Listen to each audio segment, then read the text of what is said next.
So मैले चाहिँ पहिला इम्प्याक्ट डाटाबेसको कुरा गर्छु।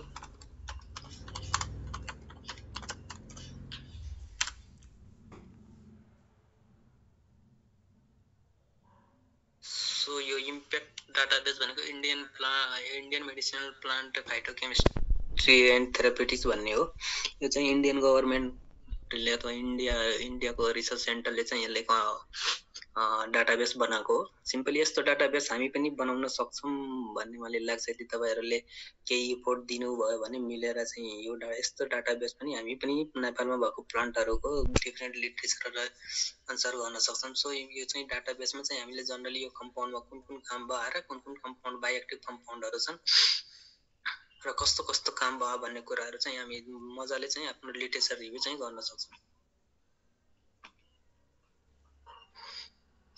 सो तपाईको यस्तो इन्टरफेस खुल्छ। सो तपाईले यहाँ यो हेर्न सक्नुहुन्छ। यहाँ home browser basic search advance search static acknowledgement र हेल्प छ। सो तपाईले हामीले अब कुनै प्लान्टको लिटरेचर रिभ्यू गर्दैछन् so simply go to the basic research. So चाहिँ तपाईले के गर्न सक्नुहुन्छ भने यहाँ तीनटा इन्टरफेस खुल्छ। सो यदि तपाईले इम्प्याक्टको आईडी नम्बर थाहा छ भने यहाँबाट चाहिँ डाउनलोड गर्न सक्नुहुन्छ अथवा तपाईको फाइटोकेमिकलहरुको नेमबाट पनि चाहिँ कुनै तपाईले यदि पर्टिकुलर कम्पाउन्डमा काम गर्दै हुनुहुन्छ भने सो पर्टिकुलर कम्पाउन्ड हाल्यो भने यो पर्टिकुलर कम्पाउन्ड कुन कुन प्लान्टमा पाइन्छ भन्ने कुराले चाहिँ देखाउँछ। सो यदि तपाईले त्यस आफ्नो कुनै प्लान्ट लिनु भयो भने त्यो प्लान्टमा चाहिँ काम गर्दै हुनुहुन्छ भने आफ्नो प्लान्टको नाम राखेर चाहिँ यहाँ सर्च गर्नु सक्नुहुन्छ। लाइक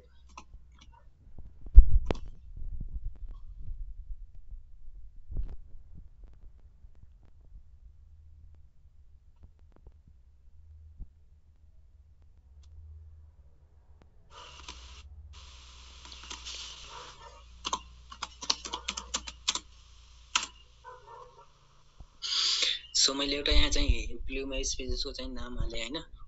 तपाईले यहाँ ब्लुमा अब जुन तपाईले प्लान्टमा काम गर्दै हुनुहुन्छ भने तपाईले यदि त्यो प्लान्टको हान्दाखेरि सर्च देखाएन भने त्यसको सिनोनिमहरुबाट पनि तपाईले सर्च गरेर हेर्न सक्नुहुन्छ। सो तपाईले कुनै पनि प्लान्टको नाम हाल्नु भयो भने यस्तो चाहिँ यसको रिजल्टहरु आउँछन्। सो रिजल्ट आउँछ नि कुन कुन पार्ट युज भयो हैन त्यो सबै र कुन कुन कम्पाउन्ड युज छन् भन्ने सबै देखाउँछ। यहाँ तपाईले हेर्न सक्नुहुन्छ। यसले 263 वटा आइटमहरु शो गरिरहेको छ भनेको यो स्पेसिसको सबै प्लान्टहरुको चाहिँ यसले चाहिँ डाटाहरु देखाउँछ। तपाईले हेर्न सक्नुहुन्छ कतिवटा टन्नै डाटाहरु छन्। सो यो सँगसँगै चाहिँ तपाईको यो इम्प्याक्ट आइडीहरु देखाउँछ। यो प्लान्ट पार्ट युज गरे कुन कुन प्लान्ट पार्ट युज गरे भन्ने देखाउँछ। त्यसले जस्तै होल प्लान्टहरु कतिवटा रिसर्चमा होल प्लान्ट युज गरियो त सबै देखाउँछ। अनि त्यसपछि तपाईले यहाँ हेर्न सक्नुहुन्छ फाइटोकेमिकल नेम। यसमा चाहिँ कुन कुन फाइटोकेमिकलहरु छन् हैन यसमा चाहिँ फाइटोकेमिकलहरु कुन कुन छन् भन्ने सबै देखाउँछ। सो तपाईले के गर्न सक्नुहुन्छ यदि तपाईले स्विच एडमिन चलाउन अलि गाह्रो मान्नु भयो भने तपाईले चाहिँ यसको फिजिकल प्रोपर्टीहरु चाहिँ यहाँबाट नि पनि हेर्न सक्नुहुन्छ। सिम्पली तपाईले के गर्न सक्नुहुन्छ भनेको यहाँ चाहिँ कम्पाउन्डमा क्लिक गर्नु। कम्पाउन्डमा क्लिक गरेपछि तपाईको यस्तो इन्टरफेस आउँछ हैन। यसको चाहिँ जनरल समरी दिन्छ। यसको कम्पाउन्डको सिनोनिमहरु दिन्छ। यसको चाहिँ आइडीहरु दिन्छ। सो तपाईले अब चाहिँ यसको हामीले अघि स्विच अस्ति नै स्विच एडमिन पढ्दाखेरि चाहिँ हामीले त्यसको कनिकल अथवा स्माइली कपी गरेर पेस्ट गरेपछि त्यसको चाहिँ हामीले फिजिकल प्रोपर्टीहरु हेर्दै थियौं। अनि यदि तपाईले त्यो त्यहाँबाट जानु भएन भने तपाईले सिम्पली यही इम्प्याक्ट प्लान्ट डाटाबेसबाट गयो भने सजिलै सबै कुराहरु पाउनुहुन्छ। त्यसको फिजिकल प्रोपर्टीहरु त्यहाँ सबै छ। तपाईको समरी छ, फिजिकल फिजियोकेमिकल छ, ड्रग लाइकनेस छ हैन, एडीएमईटी छ, एब्जर्प्सन डिस्ट्रिब्युसन मेटाबोलिजम एक्सक्रेसन र टक्सिसिटी छ। यसको डिस्क्रिप्टरहरु छ।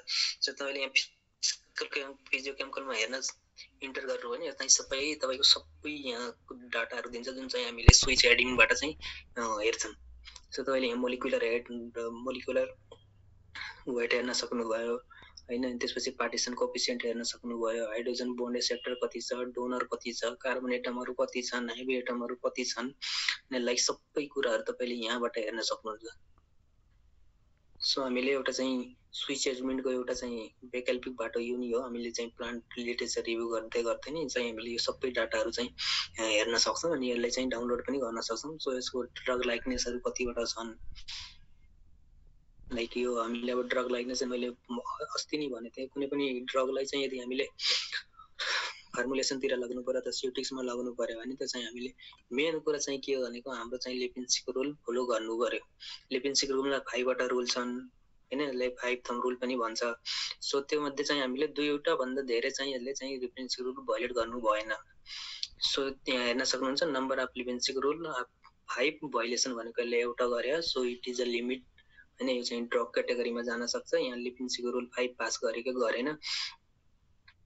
अनि त्यसपछि यो मैले अस्ति नि त्यो उसमा हेर्दाखेरि हैन, स्विच एडमिनमा हेर्दाखेरि त्यो ड्रग लाइकेसनमा हेर्दाखेरि 5-6 वटा रुल थियो, लाइक रुल अफ घोष हैन, weber rule, एगन rule.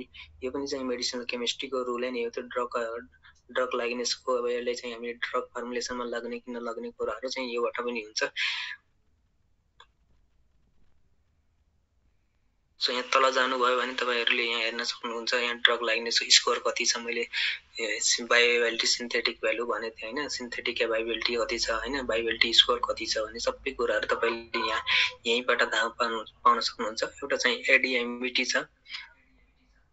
So simply तपाईहरुले चाहिँ यहाँ हेर्न सक्नुहुन्छ, यो सबै चाहिँ स्विच एडमिनबाट निकालेर यहाँ राखेको डाटा हो। सो तपाईहरुले स्विच एडमिनमा नगएर डाइरेक्ट यही प्लान्ट डाटाबेसबाट यदि तपाईहरुले त्यसको फिजिकल प्रोपर्टी हेर्न फिजियोकेमिकल र फार्माकोकाइनेटिक प्रोपर्टी हेर्न सक्नुहुन्छ।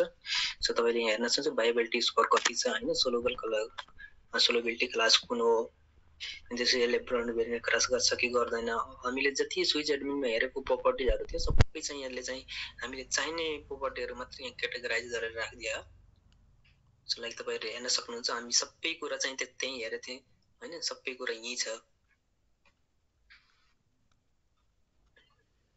सो यो चाहिँ तपाईहरुले यही प्लान्ट डाटाबेस जस्तै हामीले कतिलाई चाहिँ गाह्रो हुन्छ भनेको प्लान्ट अब त्यसै गर्न त प्लान्टको लिटरेचर रिभ्यू गर्दा कुन कुन कम्पाउन्ड छन् भन्ने थाहा हुन्न हामीले। सो हामीले यो डाटाबेसबाट चाहिँ हाम्रो कुन कुन कम्पाउन्ड छ भन्ने पनि कुरा थाहा र एउटा चाहिँ मैले अझै तपाईहरुलाई चाहिँ मैले जानेको चाहिँ एउटा प्लान्ट डाटाबेस चाहिँ अझै डिस्क्राइब गर्दै, त्यसमा चाहिँ कुन कुन एक्टिभिटी भएर कुन कुन कम्पाउन्डले गर्दाखेरि त्यो एक्टिभिटी रिस्पोन्सिबल छ भन्ने कुरा देखाउँछ। त्यसले गर्दा के हुन्छ, तपाईले लिटरेचर गर्दाखेरि चाहिँ एकदमै सजिलो हुन्छ हजुरले। जस्तै मैले मेरो प्लान्टमा कुन कुन कम्पाउन्ड छ र कुन कुन एक्टिभिटी छ, अब मैले चाहिँ यो एक्टिभिटी भइसक्यो, अब मैले चाहिँ फर्दर कुन कुन एक्टिभिटी गर्न सक्छु एज अ ट्रेडिसनल मेडिसिन सिस्टममा रिपोर्ट गरेछ। अब त्यो अब गरेको एक्टिभिटी छोडेर मैले अब कुन कुन एक्टिभिटी गर्न सक्छु भन्ने कुरा चाहिँ यहाँ मजाले छर्न हुन्छ। यो भनेको तपाईको एकदमै राम्रो हुन्छ लिटरेचर रिभ्यू गर्दाखेरि। अर्को चाहिँ के हो, डाक्टर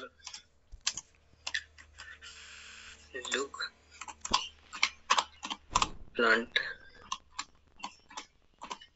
डाटाबेस।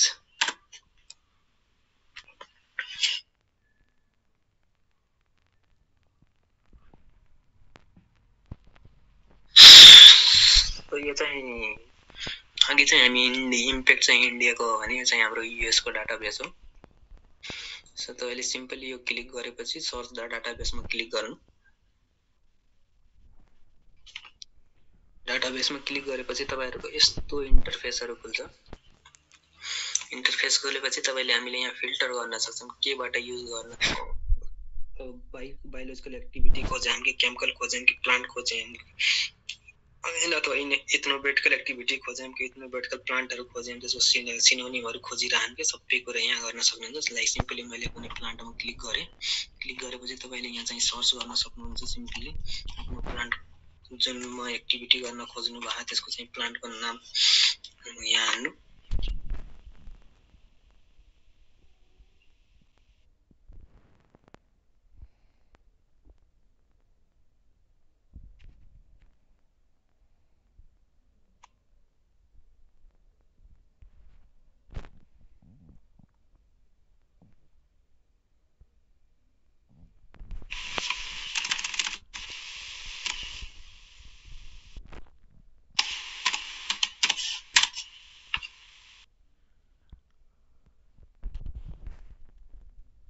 सो तपाईले सर्च गर्नुभयो भने यस्तो चाहिँ त्यसको सुविधा सिनोनिम पनि दिन्छ। सो तपाईले यहाँ सिम्पली यहाँ प्लान्टमा चाहिँ क्लिक गर्न सक्नुभयो।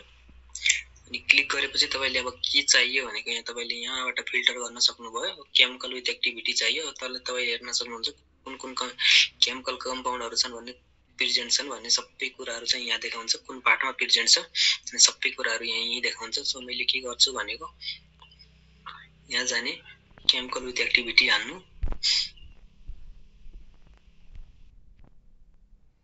फिल्टरमा जानु अब कुन पार्ट चाहियो तपाईको तपाईले कुन पार्टमा गर्दै हुनुहुन्छ अथवा कुनै प्लान्टै गर्दै हुनुहुन्छ भने कुन पार्टमा एक्टिभिटी भए कुन पार्टमा कुन एक्टिभिटी भए हैन भने तपाईले यहाँबाट फिल्टर गरेर लिटरेचर रिभ्यु चाहिँ मजाले गर्न सक्नुहुन्छ सो तपाईले यदि लिफमा चाहनु भयो भने लिफ फिल्टर गर्न सक्नुभयो अथवा प्लान्ट चाहनु भयो होल प्लान्ट चाहनु भयो भने होल प्लान्टमा गर्न सक्नुभयो यदि सीडमा गर्न सक्नुहुन्छ सीडमा यदि बार्क छ भने बार्कमा रुट छ भने रुटमा जुन प्लान्टमा त्यो प्लान्टमा काम भएको कम्पाउन्डहरु छ सबै कुराहरु चाहिँ यही देखाउँछ सो मैले चाहिँ यता कुनैमा तपाईले क्लिक गर्नु क्लिक गरेपछि यहाँ फिल्टरमा क्लिक गर्नु फिल्टरमा क्लिक गरेपछि तपाईले यहाँ हेर्न सक्नुहुन्छ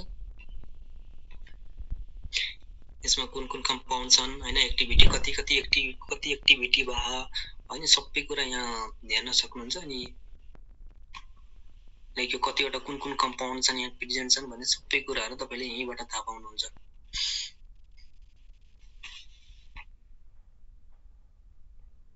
सो यो दुईटा सफ्टवेयरले चाहिँ तपाईले डाटाबेसले चाहिँ लिटरेचरमा चाहिँ एकदम मद्दत गर्छ इम्प्याक्ट डाटाबेसले चाहिँ तपाईले यदि मोलिकुलर मोडलिङ गर्दै हुनुहुन्छ भने त्यसको फिजियोकेमिकल प्रोपर्टी हेर्नलाई एकदमै राम्रो म भन्छु त्यो स्विच एडमिनको कुराहरु किनभने हामीले जुन कुरा त्यहाँ चाहियो भने हामीले कम्पाउन्ड अनुसार त्यही पाउँछौं सो तपाईले स्विच एडमिन छोडेर तपाईले त्यहीबाट नि सिधै त्यहीबाट गर्न सक्नुहुन्छ यदि तपाईले स्विच एडमिन गर्न छ भने तपाईले त्यहाँबाट नि गर्न सक्नुभयो अथवा प्लान्ट डाटाबेसमा गएर नि त्यहाँ गर्न सक्नुभयो त्यसले गर्दा कि यो दुईटा सफ्टवेयर डाटाबेसले तपाईको लिटरेचर रिभ्युमा चाहिँ एकदमै हेल्प गर्छ कुन पार्टमा गर्ने हैन कुन एक्टिभिटी भए हैन अथवा कुन एक्टिभिटी भए त्यो सबै कुरा चाहिँ यहीबाट तपाईले थाहा पाउनुहुन्छ